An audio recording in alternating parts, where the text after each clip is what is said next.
I feel like I'm posing for a really kind of planty photo shoot right now. Hello everyone, welcome back to my channel. If you're new here, hi, my name's Claire and this is Yoli. I make videos all about houseplant care, sharing tips and tricks I've learnt over the years to help keep your plants happy and healthy. And in today's video, I'm going to take you through my top 20 favourite low light houseplants, which are perfect if your house doesn't receive much natural light or you've got a few dark corners you're looking to fill. I'll also include my plant parenting skill meter so that you can see how easy or difficult each of them is to care for. So let's get into it.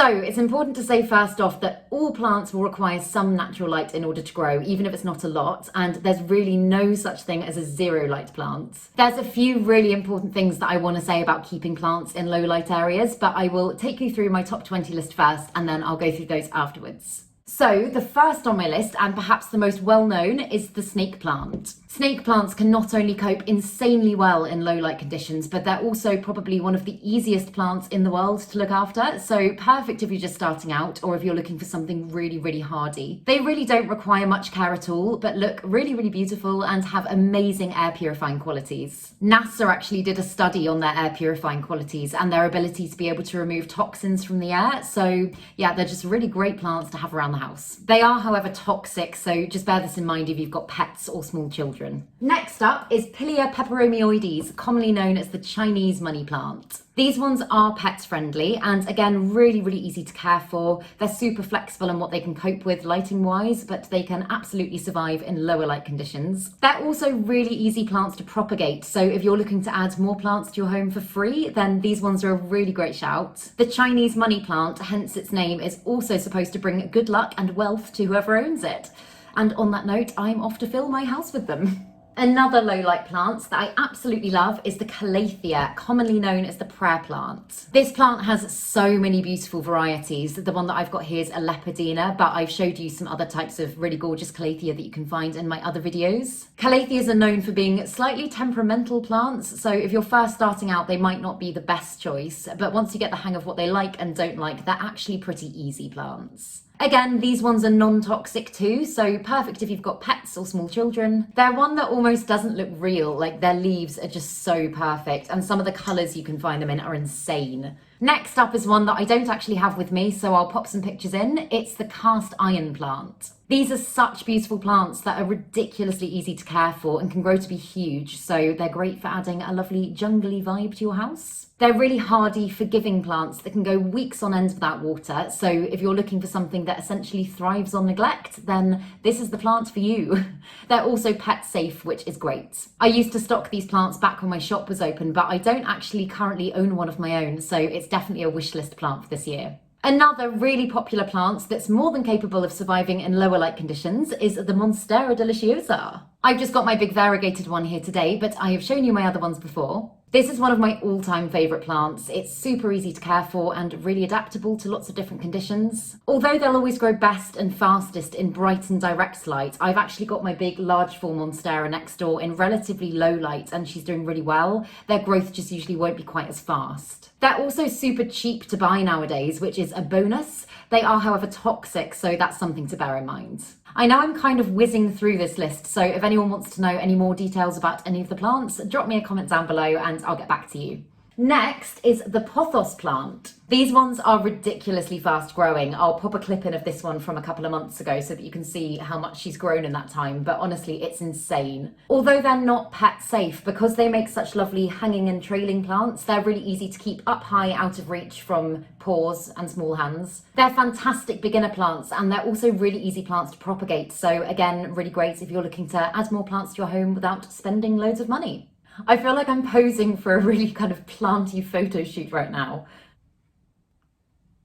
Up next on my list is the Peperomia. There's so many types of Peperomia and more or less all of them are capable of surviving in lower light conditions. The only exception to this is if you go for a variegated variety, because as with lots of variegated plants, they don't contain as much chlorophyll and therefore will require slightly more light. They've been listed by the ASPCA as non-toxic, so again, they're a really beautiful, safe plant to have around the house. They can be slightly temperamental if their conditions aren't right, so although they're really, really easy once you get the hang of them, they might not be the best plants for beginners, in my opinion. The next one is the ZZ plant. These plants are another one that's often referred to as unkillable just because they're so adaptable to so many different things, light, watering, humidity, etc, etc. They're great starter plants and can do brilliantly in low light, meaning that you can place them just about anywhere and they're still likely to survive. Although they're fairly slow growers, they can grow to be absolutely huge over time, and they can also be propagated really easily to make new little baby plants like this one. It's important to remember, however, that these ones are poisonous, so keeping them out of reach if you've got pets or small children is a really good idea.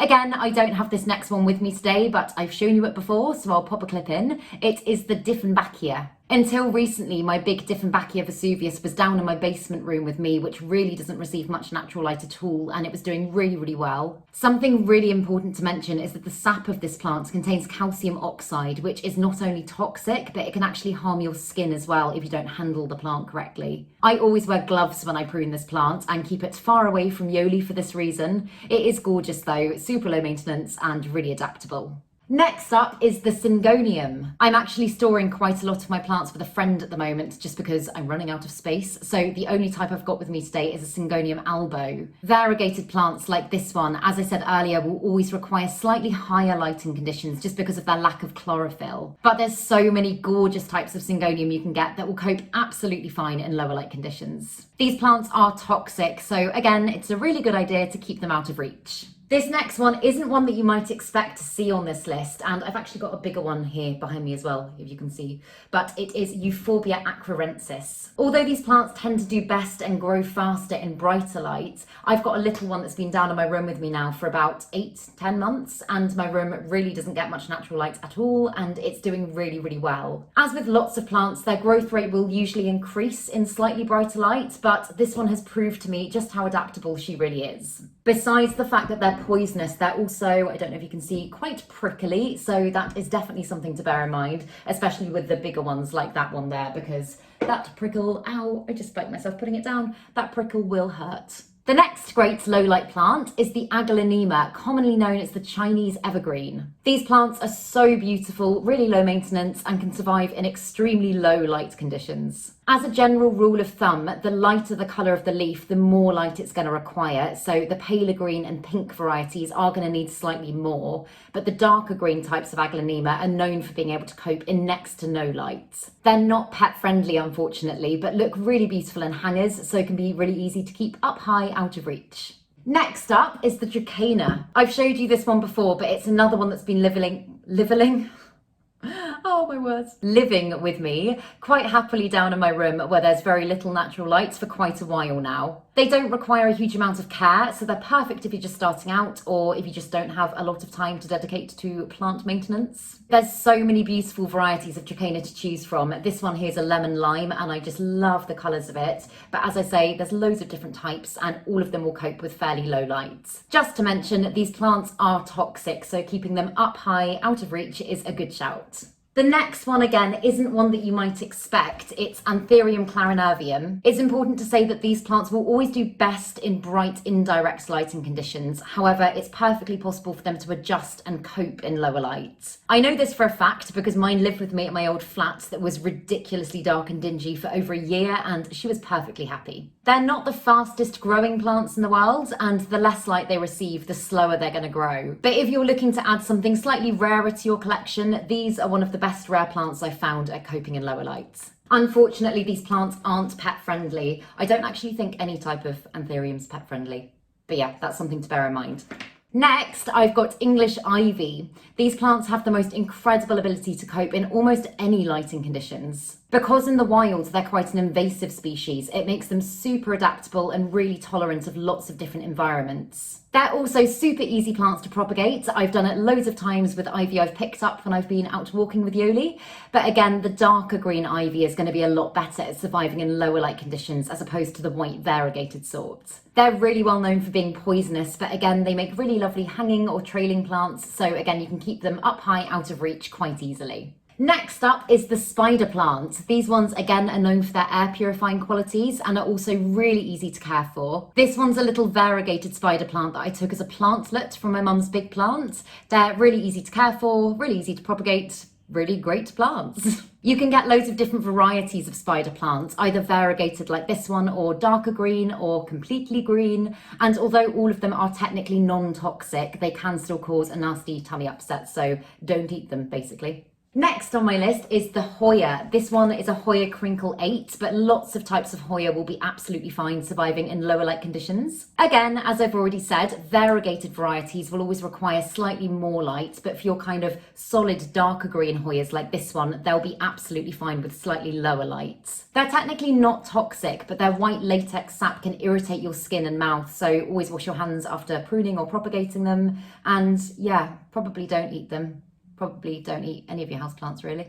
They're fairly low maintenance plants. They're really, really popular at the moment, and there's loads of beautiful, beautiful varieties you can get of them. I'm actually going to do a Hoya tour soon, so I will show you some of my other types of Hoya then. Another great low light plant that sadly I don't have with me here today, but I will pop some pictures in, is the nerve plant. These plants are just gorgeous. Their vein pattern is so pretty, and they're ridiculously adaptable when it comes to how much light they receive. My nerve plants are on a shelf underneath a north-facing window. North-facing window, why can I never say that? North-facing window, meaning that they receive a little bit of indirect light, but at this time of year that's really not a lot at all, but they're perfectly happy there. They're super easy to propagate, they're pet safe, and they are just all-round great beginner plants. Oh dear, I've got the giggles. This next one's one that I've showed you before. It's currently in desperate need of a drink, hence why it's very, very wilty. So I'll pop a clip in of when it looked a bit more sprightly, but it's the peace lily. These plants are really, really popular and tend to do really well in lower light conditions. However, if you want them to flower, they usually have to be in at least medium light conditions. Peace lilies make really great starter plants and are very easy to care for once you get the hang of what they like and don't like. They are, however, mildly toxic, and the white spathes they produce can be really toxic, so just bear that in mind. Lastly, number 20, I've got the Staghorn Fern. This is one of my all-time favourite plants just because of how versatile it is. It's super adaptable and can be displayed in lots of different ways. This was another one that survived for over a year in my dingy flat, so again, although they're known as fairly high-light plants, they can definitely survive in lower light conditions. Although they're not listed as toxic, they can still be quite irritating when ingested, so I would advise keeping them up high or mounted onto a wall to be on the safe side.